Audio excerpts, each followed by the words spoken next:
honeys, and welcome to our show today. We have a very special guest, the guest promised to you the last couple of months here, Miss Lauren O'Connell. She is one of our mentors here at the podcast, more specifically, my mentor from the last few years of my time at Arizona State. Lauren was my professor for a class titled Curating the Contemporary in the summer of 2022, and I enjoyed her company and her expertise so much that I have continued to rely on her support, and she's been gracious enough to give it to me. So very happy to welcome her onto the podcast today as our guest. Thank you for being here, Lauren. Thank you for having me, Celia. Great. So I guess we may as well start at the beginning of our relationship and at the beginning of just about every art historian's journey here with education. Let's talk about some differences in our personal experiences, our thesis formats, early expectations for our careers, immediate post-grad life, all that good stuff. So do you want to give yours first or me? Well, I guess, why don't we have you go first, since our listeners mostly know my story? That's true. So my undergraduate degree is in classics and art history, and I actually began working in anthropology museums. That was originally kind of what I thought I wanted to do, was look at the past and interpret it and research it and evaluate it through the visual culture that we discover through archaeological digs. But I think one of the things for me as well it was really interesting for me to do that during my academic studies in undergrad. I was really interested in working in the contemporary moment. And I had always been involved in visual arts, whether, as a high school artist or attending museums or programs. So I took some time to think about what I wanted to do. And I got a job in an art museum as an education assistant. And I took that time, and this is what I recommend to anybody who asks me, that no matter what job you get in a museum, it's your opportunity to have access to a bunch of different people who do different things with different backgrounds. So I, of course, worked with all of these people, but I took moments and asked them to have kind of informal interviews with me so I could ask them about their own journey, what their day-to-day job looked like, what they liked about it, what they didn't like about it, just to get a better sense of what it was and how it might work for me. So during that time, I was at a contemporary art museum, and I originally thought I wanted to be a registrar because I love, the objects and the art. But what I realized talking to the curators was that I was more interested in kind of the active research and production of art with living artists and through more interpretive work that was beyond just individual objects. So instead of going back to graduate school in art history, because I wanted to work in the contemporary art field, I applied to a curatorial practice program. And at the time, there were, of course, a few in Europe, but the two in the United States were BARD, which is in upstate New York, and then California College of the Arts in San Francisco. So very different. Another thing that, very different. And one of my mentors told me, you want to go to school where you want to end up for at least like the next 5 years after you graduate. That's where your network is. And so as much as I loved BARD and I love New York and the East Coast, I'm just at heart a West Coast person. So I went to San Francisco. Yeah. And it was a really challenging time because I had already been working in the workplace. So I had experience in some ways. But the thing about graduate school is that, at least in this program, it challenges you to formulate your own opinions in a way that is beyond what anybody's ever asked you to do. And just kind of have this better understanding of the intellectual rigor behind it. So, we studied contemporary art history and theory. We also would take visual critical courses in any field we want, like whether it was architecture or sound art or, just so many different subjects. I can't even think about all of them because I only remember the ones that I did. But that was a really great experience. And my hope was to come out and go directly working in a curatorial department at a museum. Okay. And so I want to ask, circling back to kind of the middle of your story there, do you think that having that experience as a practicing artist to any degree yourself was a contributing factor to your switch to the more contemporary studies? I mean, I think knowing how to paint or having approached art as wanting to be an artist at one point in my life, I realized how hard it is. And I realized that the object is only one part of the manifestation of making art, Absolutely. and that it needs to be more than technique. In order for it to be really a real contemporary artwork, what I would call contemporary art, it has to put forward a question or an idea or look at something differently or provide some sort of dialogue for a viewer. And we see that in historical paintings because even if it was painting a religious scene or whatnot, it was a narrative. It was sharing something that people could connect to and relate to. And, anything with that kind of background has a conceptual underlayer or a dialectic to it, right? Yeah. So that for me was the biggest thing. And I knew that I didn't want to make art because I realized I didn't know how to make meaningful art, but I could absolutely recognize meaningful art when I saw it. Okay. But moving into the contemporary field was a little bit more of a push. Like in classics, we would have all of these great theories, and you could read old texts and you could look at visual culture that was unearthed and tie things together in the history. And it was all theory. It was all kind of philosophizing, like what might have happened based on the stuff. And Sure. it's almost like facts were flexible depending Yeah. on what you would then find. Yeah. And so it would evolve. And I liked that it wasn't stagnant, but it was just really hard. It felt like I wasn't really engaging in the contemporary moment. I was Yeah. so removed from what was happening around me. And I'm a social creature and I'm super curious. And I wanted to kind of engage with people who were producing culture now. And I wanted to be one of those people too. And that's amazing. That's awesome. So you made that What about switch. you, Celia? What about me? Yeah, like, so you went into art history, right? Yes, I did. And you may remember I was initially expecting to specialize in West African performance art, more specifically gender power dynamics in some of those performances, the masquerades. And then that plan had to change. And so I ended up with the contemporary specialty, as you know, and having that sort of paradigm shift because I did in some ways still end up looking at gender dynamics as well as interiority and domesticity and a couple other things in my thesis, but it did feel like a real shift of the entire rest of my career path when I had to make that change. I felt like I had been expecting a path very similar to my undergraduate mentor, Dr. Jordan Fenton, where I would be a researching professor and I'd have, so many summers out of my career that I spent in the field in most likely Nigeria and have, conferences that I went to yearly and specific museums that I built long-term relationships with. I had a very specific vision and then I had to change it. And I am almost glad that my current circumstances with the contemporary specialty have let me have perhaps a few more broad opportunities than I may have had if I'd gone quite so niche with that. Like, I don't think I would have gotten this Wisconsin historical position if I had had the specifically African arts history emphasis. I think having the broader and albeit a little bit more Western kind of framework and strength in my education was a part of what got me in the door there. What's interesting for me is art history degrees oftentimes ask you to specialize, not just in a time period, but something very, very specific and to become a specialist in that. And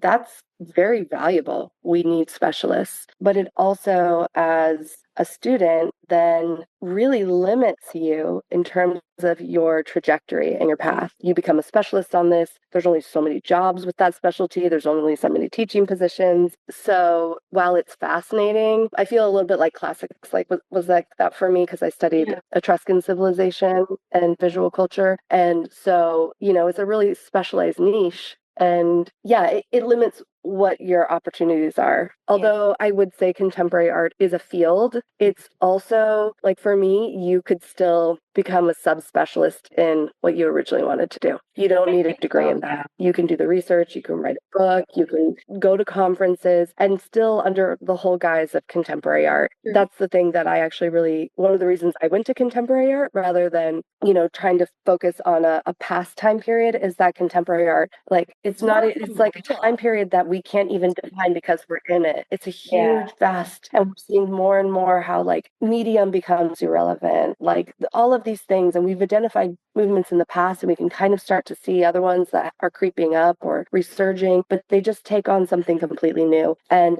every exhibition I do, every artist I meet, I have to do a whole new, become a specialist on something completely different. Right. So as much as maybe I don't have a specialist, but a generalist kind of education with the overarching umbrella of contemporary art, it also allows me to deep dive into a lot of different things and have varied specialties, Yeah. creating more opportunity. And I think that has to do with the applicable skills we learn as art historians, the research, the critical thinking, the visual reading of artworks, all of that. I think that plays a big hand in it, Yeah. which is awesome. I remember in grad school there was kind of a debate. So I worked with the art historian Julian Myers, who's also a curator, and he brought in Terry Smith, Mm, very famous art historian, and he came in and we had a lot of art historians and international curators come in. yeah. But there was a conversation they had around curators couldn't be art, like we're not art historians, but art historians could be curators. And I understand what they were trying to say was that as art historians, you can take what knowledge you have and curate based on that. But I kind of disagree because I work in academia now. I still teach at ASU, but I teach curatorial ethics and curatorial philosophy. Hmm. That's a whole kind of micro subset of research Yeah. within the museum field, but I still research art history. I still understand the way that art history impacts our world and how it's manifested and the different periods, and of course I'm still learning, but it was interesting how there was this kind of push between how one could be defined. Oh, sure. Yeah. Yeah. That is interesting. I guess when it didn't escape my attention when I was going through undergraduate, even my master's, talking about art history to whoever, one of the first questions I'd always be asked is, "Oh, so you want to be a curator?" And I said, "That's a possibility, but I like the education programming. I'd prefer to go into this kind of sector of non-governmental organizations or museums, libraries, whatever the case may be." And I was always kind of amazed by the response to that being, "Oh, yeah, I guess that's stuff that we always have around, but never really think about who puts on that sort of programming." And so Yeah. what's surprising to me is that in a lot of ways, I think curators, art historians are more normalized and maybe overlooked in society in some cases. What do you think? I mean, I feel as though, these are titles that maybe defined your primary position. Mm, So art historians are typically professors, curators are typically curators at a museum, educators are typically, well, educators can be professors, they can be curators, they can yeah. work at museums, but I would also say that curators are educators, are historians, you know what I mean? So even when I define myself, I would call myself a curator, a writer, and an educator. I feel like I can say I'm an educator because I teach, but also through curating, there's a form of community engagement and education at hand. When people hear education in connection to museums, they really are primarily thinking of school age education, True. which like primary, middle school, high school, some adult programming, but still they're seeing it more as, for some reason, as something that's secondary. But I would say that museums and the purpose of museums is to educate. And of course, it's to conserve and, like whatever. And now we would say even it's a place for like community gathering and interpretation and all the ways that museums have evolved. But education, where maybe it was in the past very elite and closed off, and now we're going more inclusive towards education. Education has always been at the center of it because no matter what, whether it's through paintings, through artist talks, through school tours, those are all forms of knowledge sharing and taking in information, visual, auditory, whatever it might be. Yeah. So, speaking of knowledge sharing, I'm curious to hear from you. Who would you say you learn a lot from these days versus who you learned from back in your school days? Is there much change? Yeah, I mean, yes, think that over my time, I've had some really great mentors who have been senior curators to me. One of my major mentors was actually our critical writing professor and also my thesis advisor, Okay. who's also an artist, Christina Lee Podesta. She challenged me so much. I thought she hated me. I would cry, like the critique she would give me. But in actuality, she really saw something. And so she invested that time and energy. And then we ended up, some of the best mentors are not mentors that want to feel like they know something and you don't, but mentors that want to engage with you in conversation and debate and discussion and get your opinion, but then also challenge you on it, Yeah, and I think help you that's pretty grow. critical. So, yeah, and I think my peers in grad school were definitely inspirations to me because it was a way to, and I still think peers today are really important to see, to like share support because I think mentorship sometimes is more than just knowledge sharing. It can just be about support, Hmm. being somebody who will listen to your ideas and, say, you got this, you can do this, like, or say, hey, you're kind of, I think maybe you're on a wrong path here. So like, Hmm.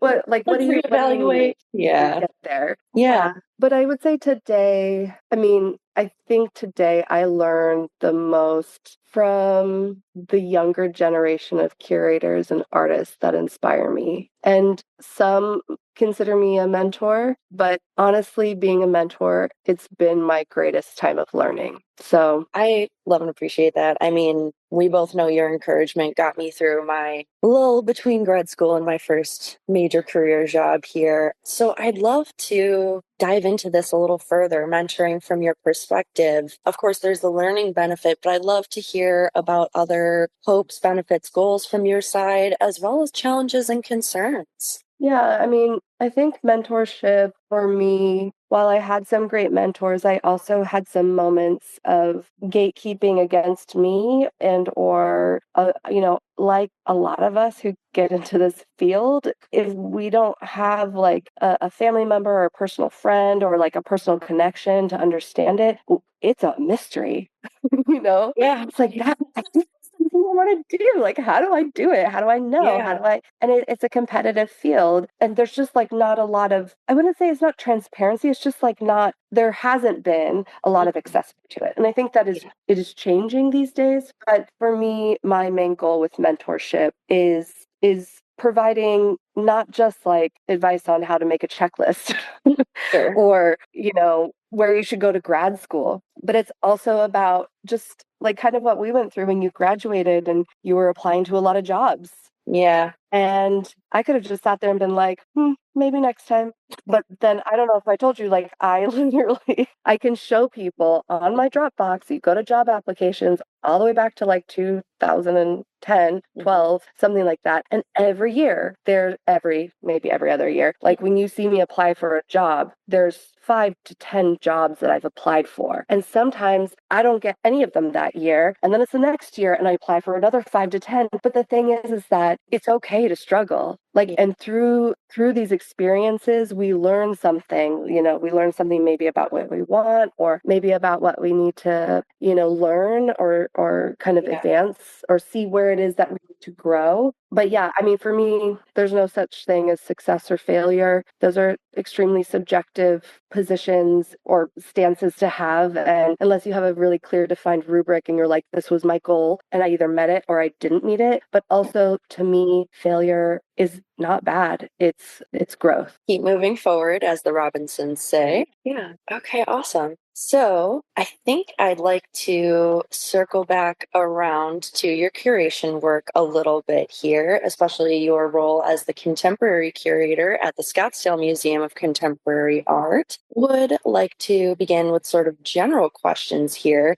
Can you talk about your specific take on the general exhibition process? Anything that you think you do differently in your approach that maybe shows up in the end results that we would have noticed? I guess I would say I think also for maybe those that don't know what goes into making an exhibition, it's Sure. a lot more than, there's this whole process that happens before we even get to like proposing an exhibition. And it's not just like finding artists or whatever, but it's seeing something in the world, in the artwork, maybe certain artworks aligning or a subject matter and like how it might be, like what are the conversations around it. And then sitting there and what I like really, which is the curatorial, which is the critical thinking before the curating, which is the doing. Mhm. So you sit there and you challenge yourself and you go, okay, where's their hole? Or, okay, maybe this isn't this. So I have to acknowledge that. I understand that it's not this so that people are aware that I've thought about it and that that is a consideration, but this is not that, right? So really trying to formulate like a thesis that is also open-ended, which is the trickiest part. Yeah. Because we're taught in school to create a thesis and then argue it Mm-hmm. and not prove it, but like essentially argue it. Why do you think it's this way? And I would still say that with my curatorial theses or whatever it might be, I still have to have evidential reasoning, Right. whether it's using the art or anything else. But in the end, what I'm hoping to do is create an avenue for potential discovery, because the way I see the world and the way you see the world, even if we have similar upbringings and experiences and religious beliefs or political beliefs or identity or whatever, they will never be the same. Right. They will never be the same. Yeah. So this categorization of like, oh, or you don't know. You can talk about art, you can't talk about art. You can see what's happening here and you can't. It doesn't exist. That's just a societal like construct to create hierarchy, right? Yeah. Yeah. So I think there's a lot of thought given in the beginning and then to say it out loud, oftentimes to fellow curators or people that I trust, and to kind of pitch it on them, like, what do you think about this? Oftentimes it's artists who I think like are aligned with it or like I see it in their work. I'm like, what do you think about this? And then there's conversation and that grows more and more and more. So then we have like the curatorial premise or the exhibition narrative, right? And you could even have a list of artists. But then it goes down to what are those artworks? Okay, so you might identify one, but like, where is it in real time and space? And then the logistics of, oh, it's in Berlin and it weighs, 700 pounds. And what's your budget? Yeah. Thinking about these things, or like, oh, it's in a private collection and it was sold through Christie's. Okay, so now I have to write a letter to Christie's and say, dear Christie's, we'd like to find this work. Can you please pass this on to the owner if they want to? Like, there's these layers of relationship building too, in order to get some of the practical things done. Yeah. And then, of course, as curators, we're also raising money. So grant writing, we have grant writers, but we have to give them the content. We have marketing people, we have to still give them the content. We're working with individual donors. Development people can see if they're interested, but then we have to show up and share the information. So there's a lot of different parts. And I feel like I oftentimes am maybe a project manager when it gets to creating, like once I've collaborated with the artists or other historians or other curators in creating like what the exhibition premise is, then it becomes a complete team, always a team collaboration. So there's a kind of like intellectual collaboration, and then there's the practical collaboration. I might be the project manager responsible for it, but my team, like not my team, but the team. Yeah. It's so many parts. And Right. each person on that team has different specialties. So, for me, I'm not going to try to, I can find artwork, but then I have to go to my registrar and be like, so what do you think about, like, is this something that we could do? Like, how do you see, what do you know about these things to get things here? Or what would be the best strategy? Or,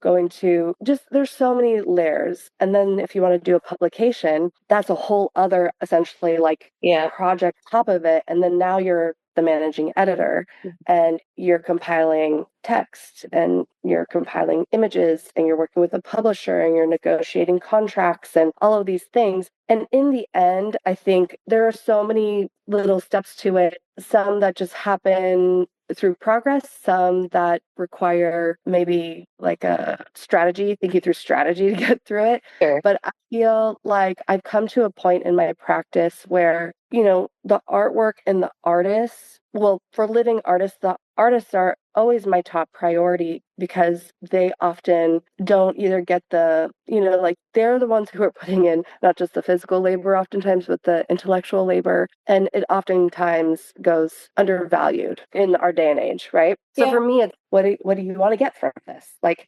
but then for me, on top of that now, it's also about how can we make an exhibition that does more than put objects in a gallery? Yeah. So whether it's programmatic, what does that bring to the community? What, not just the art community, but like what are the other, who lives here or who shops here, works here, or just like who is part of the conversation that this artist is addressing, whether or not they go to like are part of the art world or not, and how do you let them have buy-in?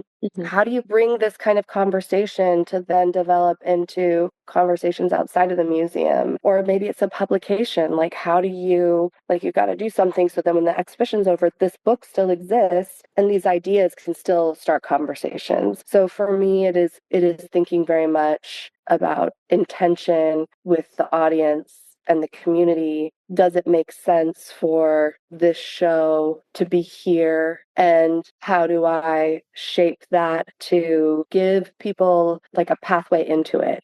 I'm not interested in telling people what to see or how to feel about it. right? But I am qualified to give them information that will help them be able to move through and look and read and feel and sense and hear all of these things and feel valid doing that and have little pieces of the puzzle so that they can make their own discoveries within it. Awesome. Yeah, I think I think that's ultimately what I try and do with the podcast. There definitely are moments where my tone conveys my own opinion, but I Absolutely. think it's important still to leave the door open for that personal meaning. And that's also like where education comes in, because education is giving people bits of information and teaching them how to use it, And in many ways, I try to give audience members or my students pieces of information and then prompt them in a way that stimulates critical thinking. Right. And critical thinking is essential to lead to even things like empathy and compassion in this world and, making things better, not more selfish or insular. Exactly. And that, honeys, concludes part 1 of our interview with Lauren O'Connell. She and I went on to speak for another 40-ish minutes, so I've decided to split that content into 2 parts for you, make it a little more digestible, and of course, a tiny bit more selfishly, we want to keep you coming back, so now you have a motivation to do so. And I hope you do come back for part 2, honeys, because we will be talking not only about multiple exhibitions that Lauren has put on at the Scottsdale Museum of Contemporary Art, we will also be making personal connections to our professional lives, the wonders of the final frontier of space versus the wonders of the earth we call home, who Lauren's own heroes are, and so very much more. As always, take care, hydrate or dihydrate, and we will be talking very soon, honeys. Until next time, today's episode was produced, created, hosted by yours truly, Celia Bugno, master's degree holder, and you can thank Chris Meinhold, as always, for our intro-outro music as well as our sound editing. Remember to like, follow, save, subscribe, share, whatever, everywhere you listen, as well as social media.